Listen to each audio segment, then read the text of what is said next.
Wuthering Heights by Emily Bronte. 1847. Chapter 1. Fangs. I sat still. But, imagining they would scarcely understand tacit insults, I unfortunately indulged in winking and making faces at the trio, and some turn of my physiognomy so irritated Madame that she suddenly broke into a fury and leapt on my knees. I flung her back and hastened to interpose the table between us.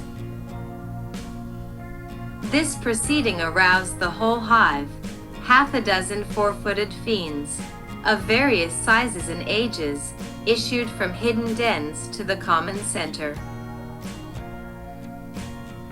I felt my heels and coat laps peculiar subjects of assault, and parrying off the larger combatants as effectually as I could with the poker, I was constrained to demand, aloud, assistance from some of the household in re-establishing peace. Mr. Heathcliff and his man climbed the cellar steps with vexatious phlegm. I don't think they moved 1 second faster than usual, though the hearth was an absolute tempest of worrying and yelping. Happily, an inhabitant of the kitchen made more dispatch. A lusty dame, with tucked-up gown, bare arms, and fire-flushed cheeks, rushed into the midst of us flourishing a frying-pan, and used that weapon, and her tongue, to such purpose, that the storm subsided magically, and she only remained, heaving like a sea after a high wind, when her master entered on the scene. "What the devil is the matter?" he asked, eyeing me in a manner that I could ill endure, after this inhospitable treatment. "What the devil, indeed?" I muttered. "The herd of possessed swine could have had no worse spirits in them than those animals of yours, sir. You might as well leave a stranger with a brood of tigers. They won't meddle with persons who touch nothing," he remarked, putting the bottle before me, and restoring the displaced table. "The dogs do right to be vigilant. Take a glass of wine?" "No, thank you."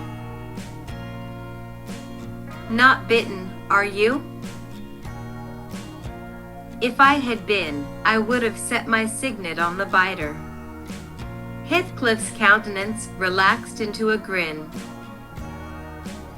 "Come, come," he said, "you are flurried, Mr. Lockwood. Here, take a little wine. Guests are so exceedingly rare in this house that I and my dogs, I am willing to own, hardly know how to receive them. Your health, sir?"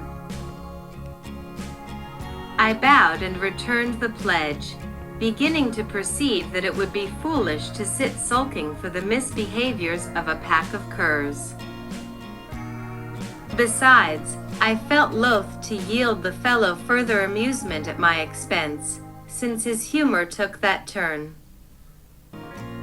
He'd probably swayed by prudential consideration of the folly of offending a good tenant, relaxed a little in the laconic style of chipping off his pronouns and auxiliary verbs, and introduced what he supposed would be a subject of interest to me, a discourse on the advantages and disadvantages of my present place of retirement. I found him very intelligent on the topics we touched, and before I went home, I was encouraged so far as to volunteer another visit tomorrow. He evidently wished no repetition of my intrusion. I shall go, notwithstanding. It is astonishing how sociable I feel myself compared with him.